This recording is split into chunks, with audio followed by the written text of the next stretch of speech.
right, so this is the test, the trial for Boyko's books. Hi, I'm Ryan Boyko, and I'm going to be reading books. Now, this is a new thing. It's, there are some books that I have felt I need to read. My plan was to read them anyway. I'm an actor, producer, director. I make content that I get paid for. This is not content I'm getting paid for. This is me trying to understand certain things that are happening today in the world and the weapons that are being used,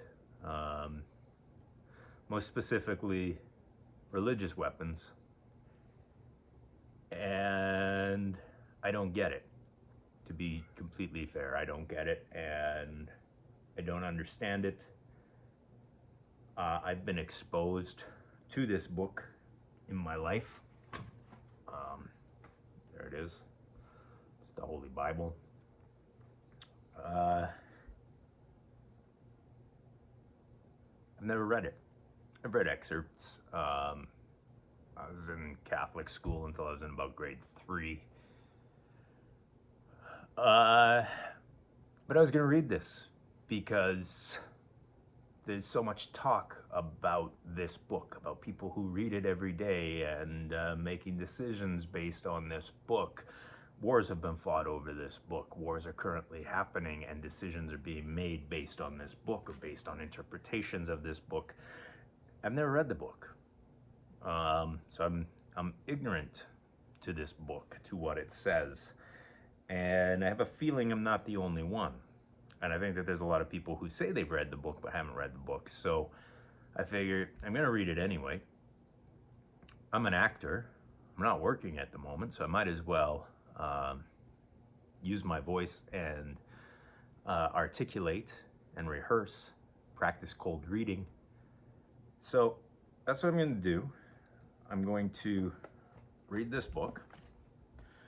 I am going to start from the beginning. I'm not a scholar. I'm not a scholar on this book.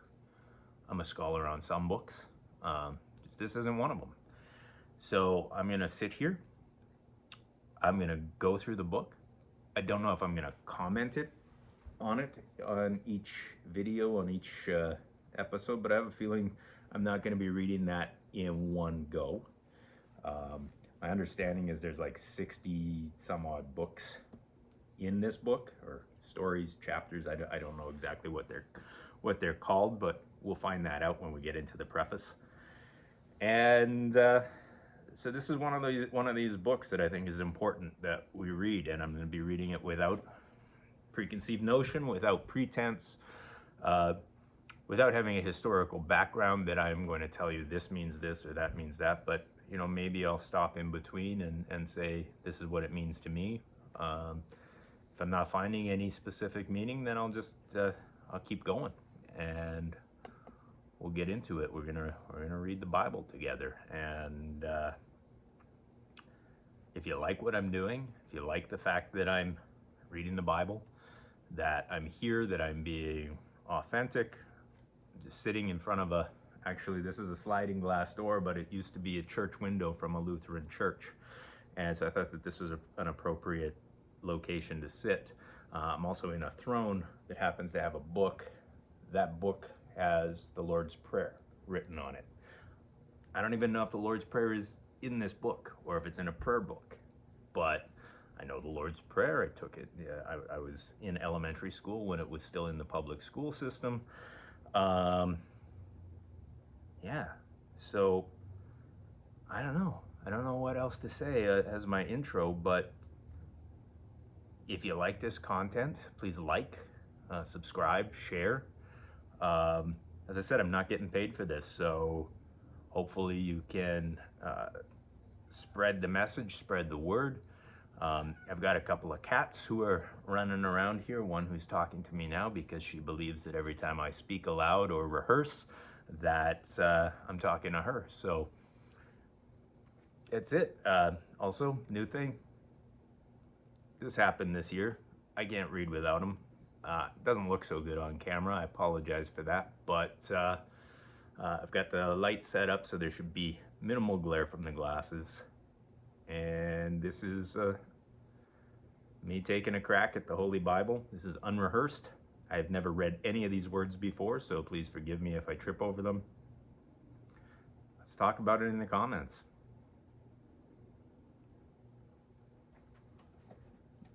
Page 1, the preface. Purpose.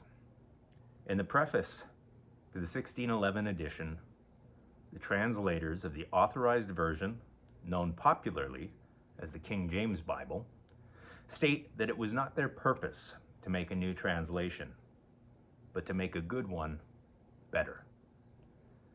Indebted to the early works of William Tyndale and others, they saw their best contribution to consist in revising and enhancing the excellence of the English versions, which had sprung from the Reformation of the 16th century in harmony with the purpose of the King James scholars.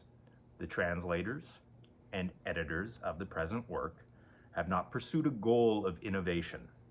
They have perceived the Holy Bible, New King James Version, as a continuation of the labors of the earlier translators, thus unlocking for today's readers the spiritual treasures found especially in the authorized versions of the Holy Scriptures.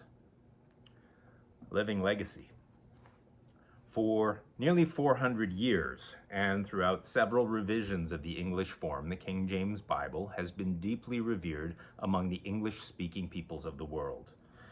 The precision of translation, for which it is historically renowned, and its majesty of style have enabled that monumental version of the Word of God to become the mainspring of religion, language, and legal foundations of our civilization. Although the Elizabethan period and our own era share in zeal for technical advance, the former period was more aggressively devoted to classical learning.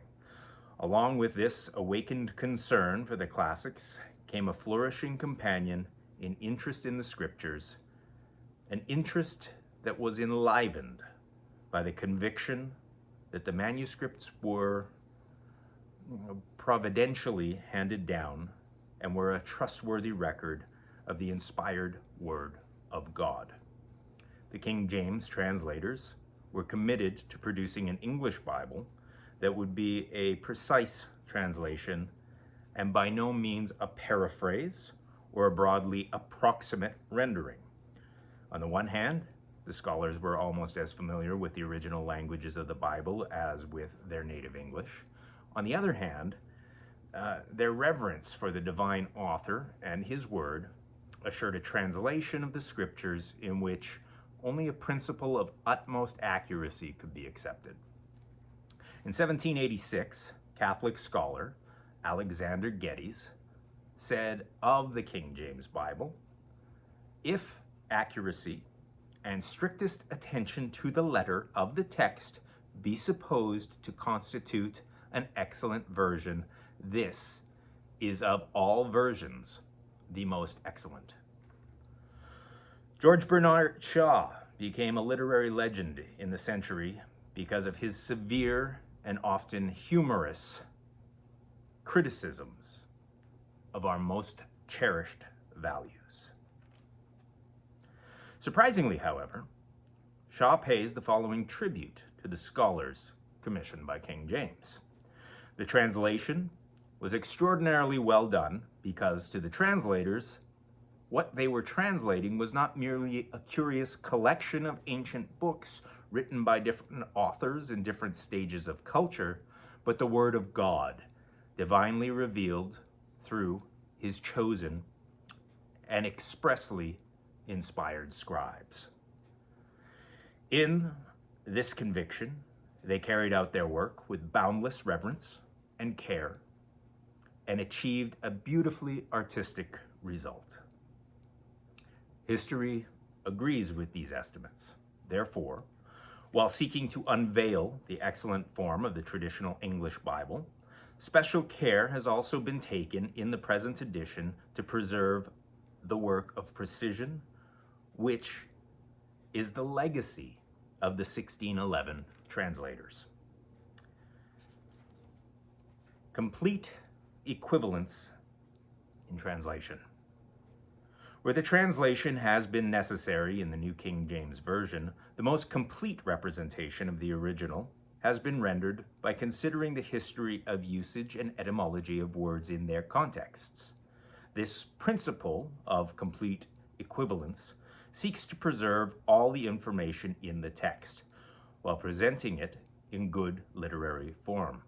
Dynamic equivalence, a recent procedure in Bible translation, commonly results in paraphrasing, where more literal rendering is needed to reflect a specific and vital sense. For example, complete equivalence truly renders the original text in expressions such as lifted her voice and wept from Genesis 21:16, I gave you cleanliness of teeth, Amos 4:6. Jesus met them, saying, rejoice, Matt 28:9. Women, what does your concern have to do with me? John 2:4. It could also be woman, what does your concern have to do with me? I don't know, it's not in context. So from my context, it's either woman or women.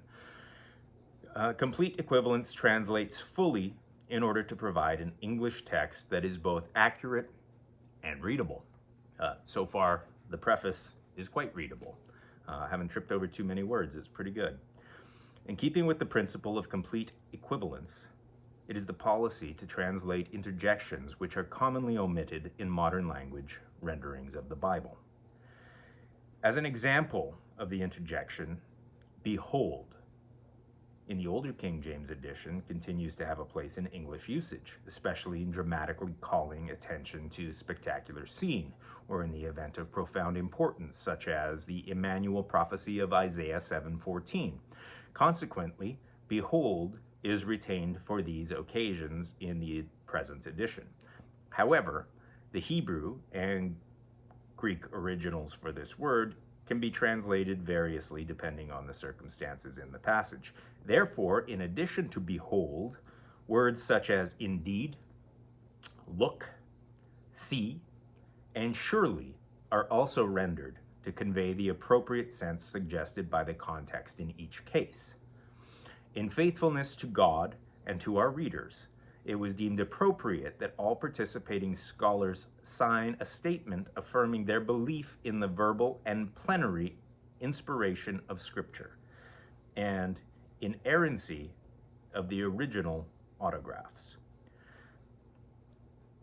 A lot of what they have just said in the preface, I believe should be in the afterword, because as I'm reading it as somebody who doesn't have an understanding of Isaiah 7:14, for example, where they say, consequently, behold is retained for these occasions in the present edition, I understand what they're saying. They're trying to give me information about how it's going, but they're using examples that I haven't yet read. So if you've never read this before, you don't know what the heck they're talking about. They're kind of giving the context, which is great. But for me as a reader trying to absorb what they're saying, I don't have the information yet because I haven't read it. So I would suggest that could be summed up in a better way.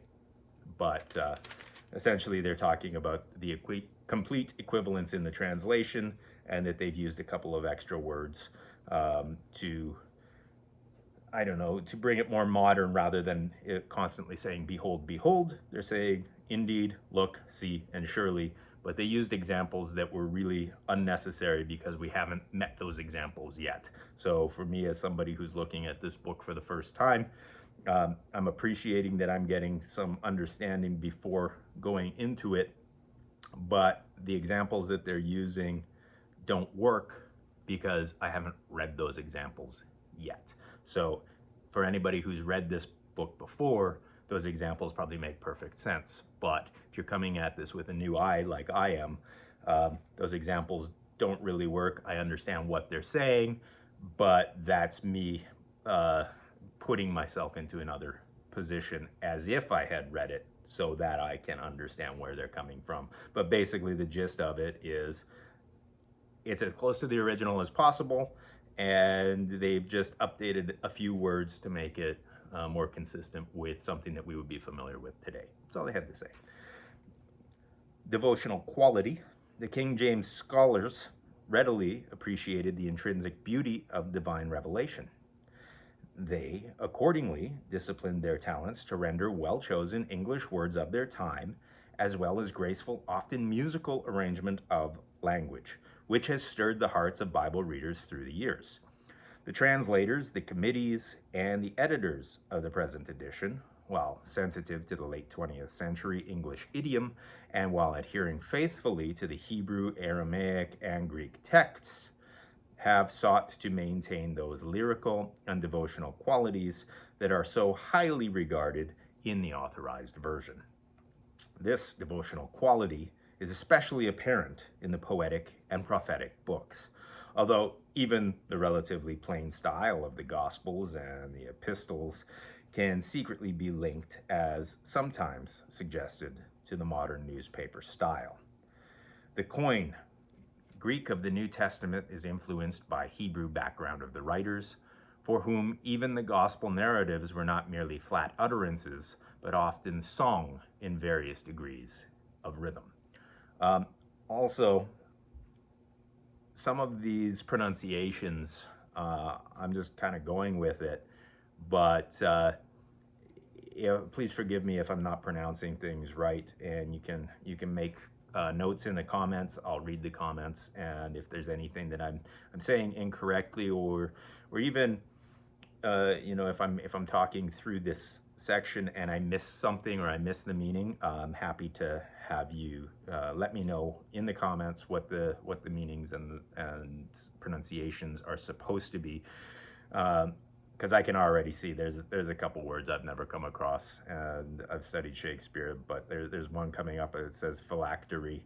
I don't know what that word is. I believe it's pronounced phylactery, but it's coming up. So there are a few things in here that are still old and still unfamiliar with our modern times. So the style of this Bible. Students of the Bible applaud the timeless devotional character of our historic Bible.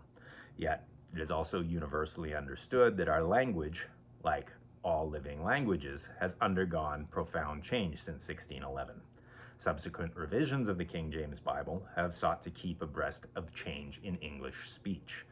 The present work is a further step toward that objective, where obsolescence and other reading difficulties exist.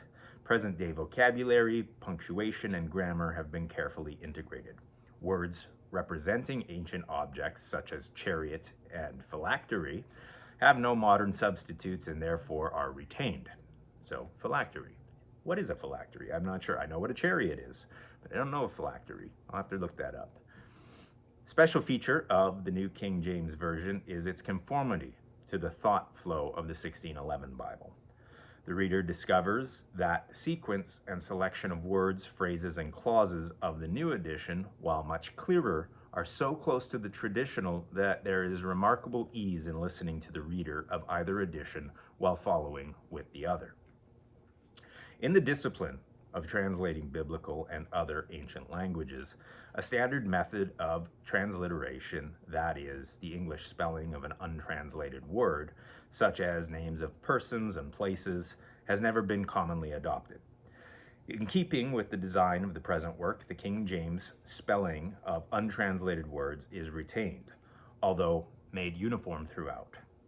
For example, instead of spelling Isaiah and Elijah in the Old Testament as Isaiah and Elias in the New Testament, Isaiah and Elijah now appear in both Testaments.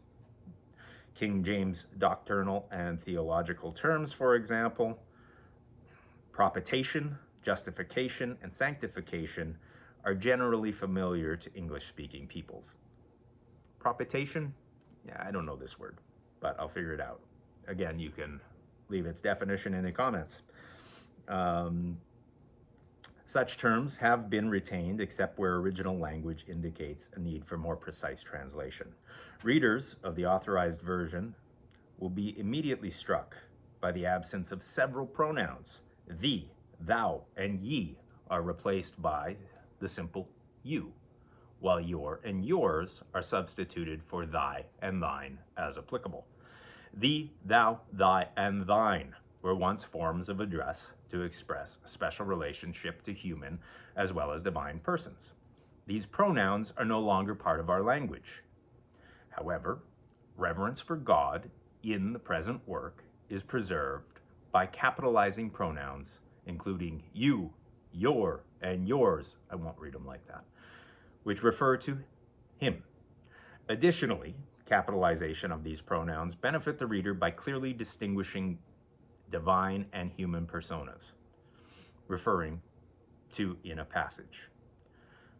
Without such capitalization, the distinction is often obscure because the antecedent of the pronoun is not always clear in the English translation. In addition to the pronouns, usage of the 17th century, the eth and est verb endings, so familiar in the earlier King James edition, they're now obsolete. Unless a speaker is schooled in these verb endings, there is common difficulty in selecting the correct form to be used with a given subject of the verb in the vocal prayer.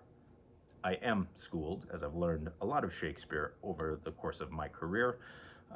However, that is, should we use love, loveth, or lovest? Do, doeth, doest, and dost? Have, hath, or hast? Because these forms are obsolete. Contemporary English usage has been substituted by the previous verb endings. In older editions of the King James Version, the frequency of the connective and far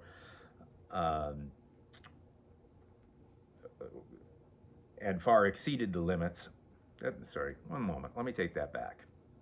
In older editions of the King James Version, the frequency of the connective and far exceeded the limits of the present English usage. It's poorly written, but basically it means they used it way too much for the way that we would currently use it, and it caused people problems as they were trying to read the book. Also, biblical linguists agree that the Hebrew and Greek original words for this conjunction may commonly be translated otherwise, depending on the immediate context. Therefore, instead of and, alternatives such as also, but, however, now, so, then, and thus are accordingly rendered in the present edition when the original language permits. The real character of the authorized version does not reside in its archaic pronouns or verbs or other grammatical forms of the 17th century, but rather in the care taken by its scholar to impart the letter and spirit of the original text in the majestic and reverent style.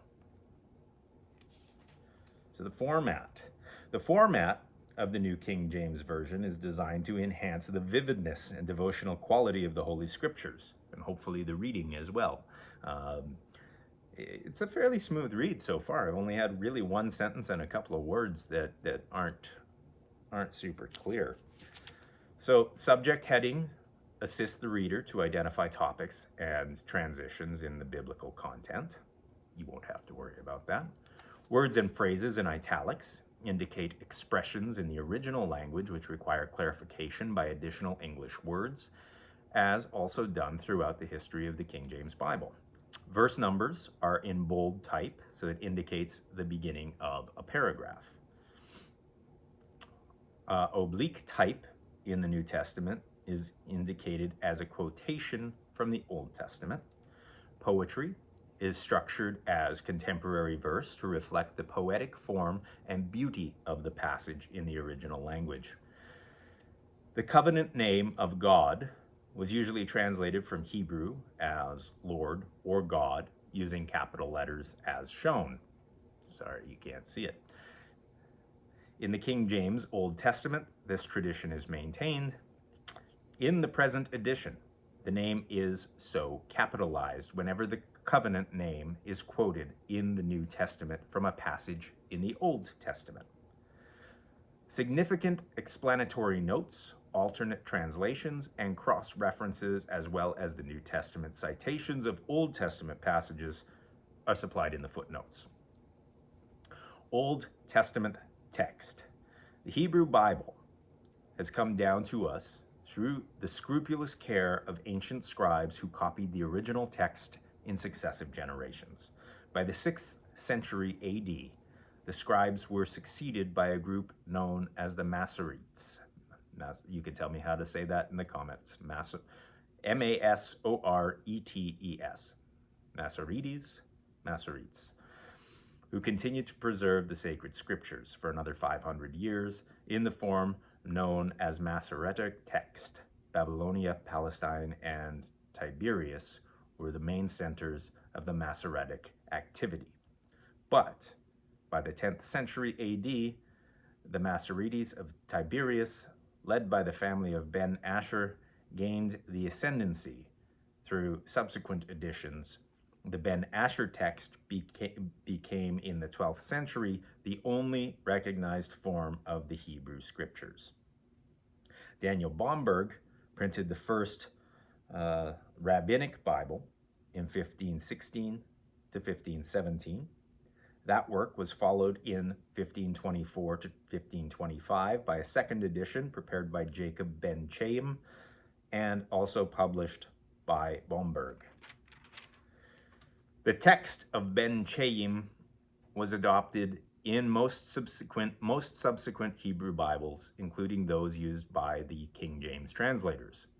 The Ben Chaim text was also used for the first two editions of Rudolf Kittel's Biblia Hebraica of 1906 and 1912. Again, tell me in the comments how to pronounce that, and I'll pronounce it better in the future. In 1937, Paul Kale published a third edition of the Biblia Hebraica. This edition was based on the oldest dated manuscript of the Ben Asher text, the Leningrad manuscript B19A from AD 1008. Wow. Which Kale regarded as superior to that used by Ben Chaim. For the New King James Bible version, the text used was the 1967 Stuttgart edition of the Biblia Hebraica, with frequent comparisons being made with the Bomberg edition of 1524 to 25. The Septuagint Greek version of the Old Testament and the Latin Vulgate also were consulted. In addition to referring to a variety of ancient versions of the Hebrew scriptures, the New King James Version draws on the resources of relevant manuscripts from the Dead Sea caves in the few places where the Hebrew was so obscure that the 1611 King James was compelled to follow one of the versions. But where information is now available to resolve the problems, the New King James Version follows the Hebrew text. Significant variations are recorded in the footnotes. Wow. So it's been heavily researched, compared, used in many different ways, and I apologize for the incorrect pronunciation of people's names, but none of them are here anymore, so I'm pretty sure they'll forgive me for that pronunciation. The New Testament text. There is more manuscript support for the New Testament than for any other body of ancient literature. Over 5,000 Greek, 8,000 Latin, and many more manuscripts in other languages attest to the integrity of the New Testament. There is only one basic New Testament used by the Protestants, Roman Catholics, and Orthodox, by conservatives and liberals. Minor variations in hand copying have appeared throughout the centuries, before mechanical printing began around 1450 AD. Some variations exist in the spelling of Greek words, in word order, and in other similar details. These ordinarily do not show up in translation and do not affect the sense of the text in any way. Other manuscript differences, such as omission and inclusion of a word or a clause or two paragraphs in the Gospels, should not overshadow the overwhelming degree of agreement which exists among the ancient records. Bible readers may be assured that the most important differences in English New Testaments of today are due not to manuscript divergence, but the way in which translators view the task of translation.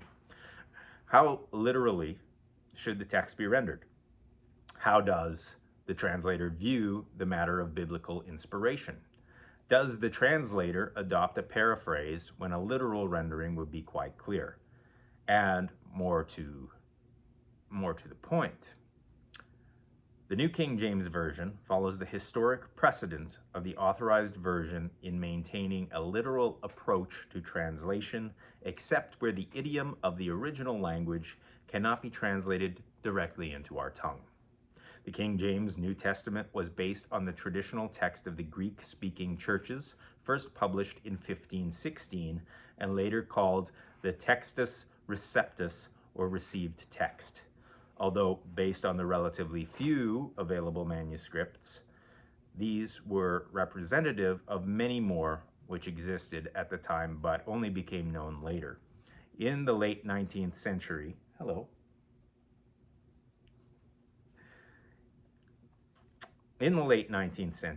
B. Westcott and F. Hort taught that this text has been officially edited by the 4th century church, but a total lack of historical evidence for this event has forced a revision of the theory. It is now widely held that the Byzantine text that largely supports the Textus Receptus has as much right as the Alexandrian or any other tradition in the weighted in determining of the text of the New Testament.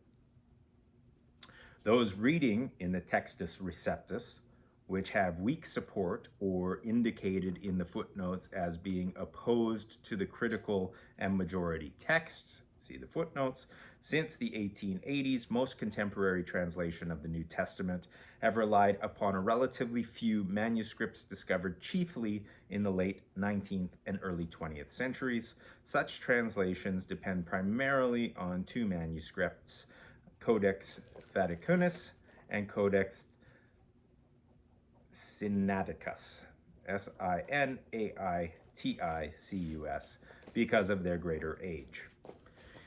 The Greek texts obtained by using these sources and the related papyri, or most ancient manuscripts, is known as the Alexandrian text. However, some scholars have grounds for doubting the faithfulness of the Vaticanus and Sinaiticus. I don't know. Tell me in the comments. Since they often disagree with one another, the Sinaiticus exhibits excessive omission. A third viewpoint of the New Testament scholarship holds that the best text is based on the consensus of the majority of the existing Greek manuscripts. This text is called the majority text. Most of these manuscripts are in substantial agreement, even though many are late and none is earlier than the 5th century. Usually, their readings are verified by papyri, ancient versions, quotations from the early church fathers, or a combination of these.